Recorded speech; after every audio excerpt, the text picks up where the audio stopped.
ተሰውሬ እንኳን ብገባ ከዛ ልክ አንቺ በሩን ከፍተሽ ስትገቢ እኔ አልጋ ላይ ተኝቼ ነበር።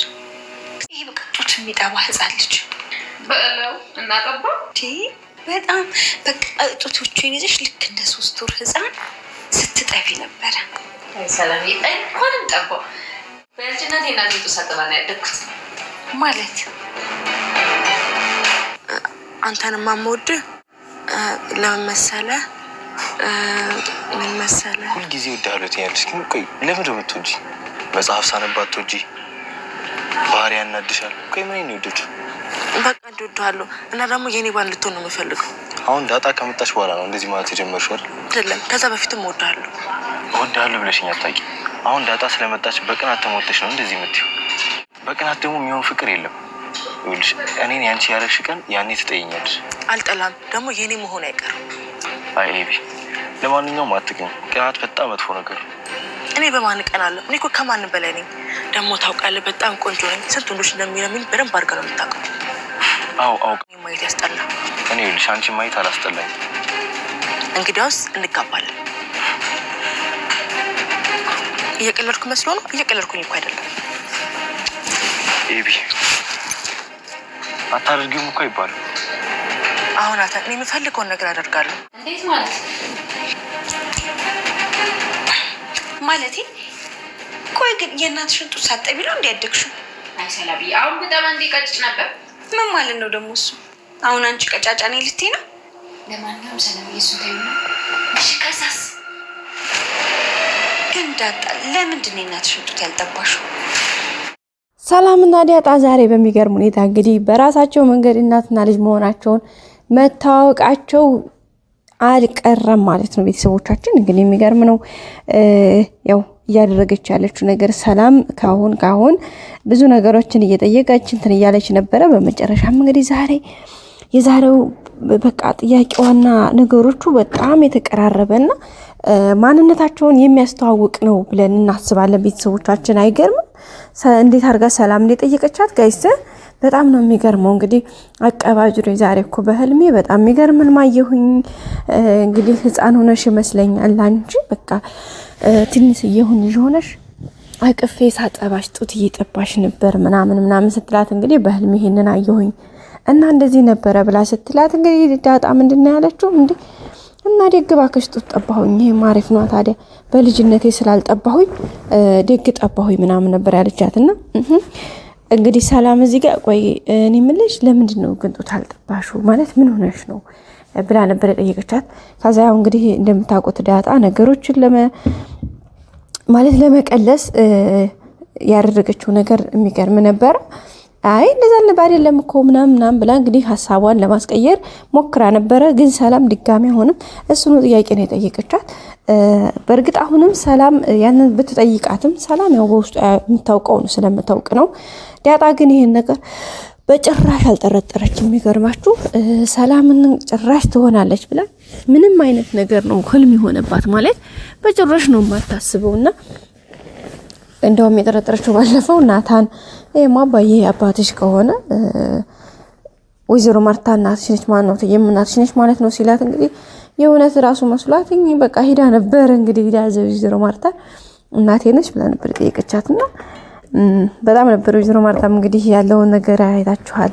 ብዙ ነገሮችን አድርጋላት ምናምን ያው እንዳይከፋት የጠየቀቻትን ሁሉ አድርጋላታል እውነት ለመናገርና እንጂ ሰላምን በምንም አላሰበችም ማለት ነው። ዳጣ ማለት ምንም አልጠረጠረችም። ሰላም ግን ጠርጥራለች እና ተደጋጋሚ የሚገርመው ነገር ጥያቄ እየጠየቀቻት ነበር እንዳያችሁት። ግን ያው እንደምታውቁት ደረጀም ለምን ተናገርሽ ስላላት በባለፈው ደግሞ ስለተወለደችበት ምናምን አዲስ አበባ ነው የተወለድኩት ምናምን ብላ ነግራቸው ስለነበረ በዛ ምክንያት ትልልቅ ጥያቄዎች እያቀረቡባት ስለነበረ ናታንም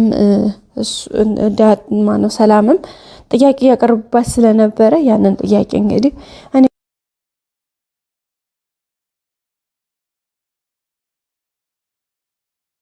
ለምንድን ነው የተወለድኩትስ ለምን ድሬዳዋ ነው አትይም ለምንድን ነው አዲስ አበባ እንደተወለድሽ የተናገርሽው ብሎ እንግዲህ ደረጀ ተቆጥቷታል። ምክንያቱም ይሄ ነገር በጣም ከባድ ነው ስህተት ሰርተሻል ብሎ ተቆጥቷል ነበርና እና ከዛው እንግዲህ እንደገና ነገርዮሹን በቃ ጥምዝዝ እያደረገችው ነውና እንግዲህ ዛሬ ሰላም ውጥር አድርጋ ይዛታለች። እሷም እንግዲህ ብቻ ከባድ ነው ታውቃላችሁ። ሰላም የውስጧን በውስጡ አድርጋ ነው እንግዲህ ደረጀን ነገረኝ ብላት 1 2 3 ብትጠይቀውም ነገሮችን ለመናገር ምንም አልደፈረም። ምክንያቱም ያው እሱም ስለከበደው ነው ያው የገባበት ጣጣ። አንዳንድ ነገሮች መጀመሪያ ላይ ትንሽዬ ነገር ሆነው መስለው የታዩን ነገሮች በኋላ የሰራናቸው ስህተቶች አያችሁ፣ ለስህተቶቻችን ወዳውኑ ማረም ካልቻል በቃ ማለት ተደብቆ የሚነር ነገር ስለሌለ በቃ ነገሮቹ ጭራሽ እንደዚህ አይነት ስህተቶች አያችሁ፣ ስህተት እየወለደው የሌለ ነገሩ እየከበደ የትልቅ ተራራ ሆኖ ይመጣል። እንግዲህ እንዳያችሁት ጋሽ ደረጀ እንግዲህ ከሰላም ልጅ ወለደ። መጀመሪያ ዳጣን ወለደ። ከዛ በኋላ እችን ህፃን ገና ከማህፀኗ ስትወጣ አንስተው ጣሉ። ታውቃላችሁ ምን ለማድረግ? ስህተታቸውን ለማረም። ስህተት በስህተት አይታረምም በፍጹም ማለት ነው። ታውቃላችሁ ስህተት የሚታረመው በዛው ለሰራነው ስህተት እንትን ወስደን ነው እንጂ ስህተትን በስህተት ታረም ነው ስህተቱ ሌላ ስህተት ያመጣል። ታውቃላችሁ በዛ ምክንያት ነው እንግዲህ ደረጀ እዚሁ ጣውዶ ውስጥ የገባው ማለት ነው። መጀመሪያ ላይ ዳጣ ስትወለድ እንግዲህ አንስቶ ወንድምየው ጋር ከወንድሙ ጋር አንስቶ ጣሏት ማለት ነው። ቤተክርስቲያን በር ላይ ጣሏት። እሷም ያው እንግዲህ እግዚአብሔር እንደፈቀደ ያደገች እናትየቱም ልጇን እንግዲህ ከነደሞ አንስተው ነው ጣሉባትና ያው ስታለቅስ ከቤታቸው በሰራተኝነት ተቀምጣ ይሄው እንግዲህ 19 20 ዓመታትን በአንድ ቤት ውስጥ ተቀምጣ ልጇን ጥበቃ ላይ ናት። እግዚአብሔር ፈቃዱ ሆኖ ደግሞ እንግዲህ እንደምታወቀው ዳጣም ከብዙ ልፋት ከብዙ መከራ በኋላ እንግዲህ እነ ብሩክንና እነ ሞገስን አግኝታ ያው ከነሱ ጋር ከሆነች በኋላ ከብዙ ነገሮች ተስተካክሎ በመጨረሻም እንግዲህ ለምን ቤተሰቦችን አትፈልጊም የሚለው ጥያቄ እንትን ብሎ ከዛም እንግዲህ ወደ ቤተሰብ ፍለጋ ገብታ ከአንዱ ብዙ ነገሮችን ቻሌንጆችን አስተካክለው እግዚአብሔር ፈቃዱ ሆኖ በሚገርም ሁኔታ ቤተሰቦቿን አግኝታለች ማለት ነው። ቤተሰቦቿንም ካገኘች እንግዲህ ያው ረጅም ጊዜያቶችን ያሳልፋለች። ግን ቤተሰቦቿን ታገኝ እንጂ ያው አባቷን ብቻ ነው እስካሁን ያረጋገጠችው።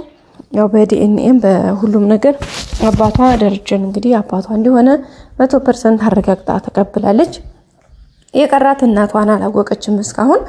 ያው ለእናቷ ደግሞ እንግዲህ ደረጀን ተደጋጋሚ ብዙ ጥያቄዎችን እየጠየቀችው ትገኛለች። እናቴን አገናኘኝ፣ እንዴት ዝም ትላለህ? ነገ ጧት ሞት እያለ እኔስ ብሞት አንተስ ብትሞት ኒዳማውንስ እንችለዋለሁ ነው። ስለዚህ ባክህ እያለችው ነው ማለት ነው። እሱም እንግዲህ ነገሮችን ስለፈራ ቤት ውስጥ ብዙ ነገሮች ስላሉ ወይዘሮ ማርታን እንግዲህ ትዳሩ ልጆቹን ላለመበተን ብዙ ነገሮችን እየሞከረ ይገኛል። አሁንም ስህተት በስህተት አይታረምም። ያልኳችሁ ምንድነው መጀመሪያ እንደሚታወቀው እንግዲህ ሰላምን የዛን ጊዜ እንዳረገዘች ወይም ልጅ እንደወለደች ልጁን አውጥቶ ከመጣል እና ሰላምንም ከማሳዘን ነገርዮሹ እንደዚህ ስር ሰዱ እንትን ከማለት የዛኑ ጊዜ ወይዘሮ ማርታ ጋር ማርቲ እንደዚህ በቃ ተሳስቻለሁ ብሎ ይቅርታ ጠይቆ ነገሮችን አስተካክሎ ህይወቱን መቀጠል ይችል ነበረ ማለት ነው። አንደኛ ሰላምም ልጇን ይዛ መውጣት ካለበት ከዛ ከቤት ወጣ ልጇን የማሳደግ መንገድ ትጓዛለች ማለት ነው። ሌላው ደግሞ ወይዘሮ ማርታን በዛን ሰዓት ተሳሳትኩኝ ቢላት ያው በጣም ልትል ትችላለች፣ ልደብራት ይችላል። ግን ደግሞ ምንም ስለምትወደው ነገርዮሹን ባጭር መቁጨት ይቻል ነበረ፣ በይቅርታ ማለፍ ይቻል ነበረ። እሱም ከዛ ወዲህ ስትርቦ ተቀምጦ እንትን ይላል ማለት ነው። ከዛም ባሻገር ደግሞ የዛኑ ጊዜ ማለት ከዛ ወይዘሮ ማርታም ያን ነገር ስለመታ ከዛ ወዲህ አንደኛ ሰላም ከዛ ከቤት ትወጣለች። ለምን መሰላችሁ? ድጋሜ ሌላ ፌክ እንዲሰራ ስለማይጠበቅ መልስ አሁን ይሄን እርግዝና ራሱ መልስ አይፈጠርም ነበር። ሁለተኛ ዳጣ ትጣልም ይሄን ሁሉ መከራ ትቀበልም ነበር። ሶስተኛ እሱ ራሱ በኒዳማና በጸጸት ይሄን ያክል መከራው ሲበላ አይኖርም ነበር። ከዛም አልፎ ደግሞ አሁን ላይ ላለበት ጭንቀትና አሁን ላይ ላለው ይሄ ከባድ ሰው መጀመሪያ በቃ ትንሿ ስህተት የዳጣ መረገዝ ነበረ። በቃ የዛን ሰዓት ላይ ሁለት ነገሮችን አንድ ማርታን ይቅርታ መጠየቅ፣ ሁለተኛ ሰላምን የምትሆንበትን ነገር ማስተካከል እየተቻለ ሌላ ዝባዝንኬ እንትን ብሎ እንግዲህ አዙሮ ይሄው እንደምታዩት አሁን ላይ በጣም ትልቅ እየተራራክሎ ችግሩ ከተራራ ግዝፎ ደረጃን እያንቀጠቀጠው ይገኛል። ቤተሰቦቻችን በቀጣይ ክፍል በአዲስ ቪዲዮ እስከምንገናኝ ሰብስክራይብ፣ ላይክ ማድረጋችሁን አትርሱ። ባይ ባይ።